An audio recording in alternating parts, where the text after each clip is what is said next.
Hello लोगोफोर, दिनै नोंथांमोननि गेजेराव गोदान मोनसे भिडिअ लानानै फैलायबाय। बे भिडिअआनो जाहैबाय जोङो जिबि WhatsAppखौ माबोरै डाउनलड खालामो। माखासे नायगिरि बिथांमोना सोंहरनायलाय आं दिनै नोंथांमोननि गेजेराव बे भिडिअखौ लाबोनाय जाबाय। दानि गोबां मानसिफ्रानो जोंना जिबि WhatsAppखौसो बांसिन इउज खालामो लोगोफोर, मानो होनोब्ला जोंना जिबि WhatsAppआव बांसिन फिचार्स मोननायनि थाखाय। दिनैनि भिडिअआ लोगोफोर बेनो, जोङो माबोरै डाउनलड खालामो फैदों आं नोंथांमोननि गेजेराव बे भिडिअनि गेजेरजों दिनै जोङो जिबि WhatsAppखौ जोङो डाउनलड खालामनो थाखाय जोङो गावनि क्रोम ब्राउजारखौ अपेन खालामनानै लानांगोन। आं दा आंनि क्रोम ब्राउजारखौ अपेन खालामनानै लानोसै। नै नोंथांमोना बे भिडिअखौ नायलांबाय था, होनबानो नोंथांमोना जोबोर गोरलैयैनो बुजिनो मोनगोन लोगोफोर। नै दा आंनि क्रोम ब्राउजारखौ अपेन खालामनानै गुगोलाव सार्च खालामबाय जिबि WhatsApp डाउनलड।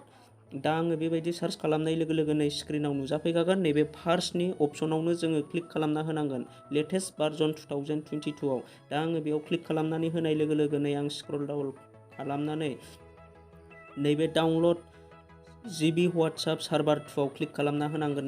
नैबे गेजेरनि सार्भार 2 आव। दा नोंथांमोना बेयाव आं थिर आइकन होनाय नुनो मोन्दों। आं दा बेयाव क्लिक खालामनोसै। नै आंना दा डाइरेक्ट डाउनलड अपसन नुजाफैखाबाय। आं दा बे डाउनलडआव क्लिक खालामनोसै। नै आं दा डाउनलड खालामनायखौ नुनो मोनबाय। नोंथांमोना जोङो बेबायदिनो जोबोर सिम्पोलै डाउनलड खालामनानै लानो हायो लोगोफोर। जायफोर भिउआर नोंथांमोना सोंहरदोंमोन, बेबायदिनो डाउनलड खालामनानै लाबानो जाबाय लोगोफोर। दिनैनि भिडिअआ बेखिनियानोसै। नोंथांमोना आंनि भिडिअखौ नायनानै माबायदि मोनदों कमेन्ट खालामदो। अननानै मोजां मोनदोंब्ला, नोंथाङा आंनि चेनेलाव गोदानै फैदोंब्ला चेनेलखौ साबस्क्राइबजों लोगोसे लाइक खालामनानै गालांदो।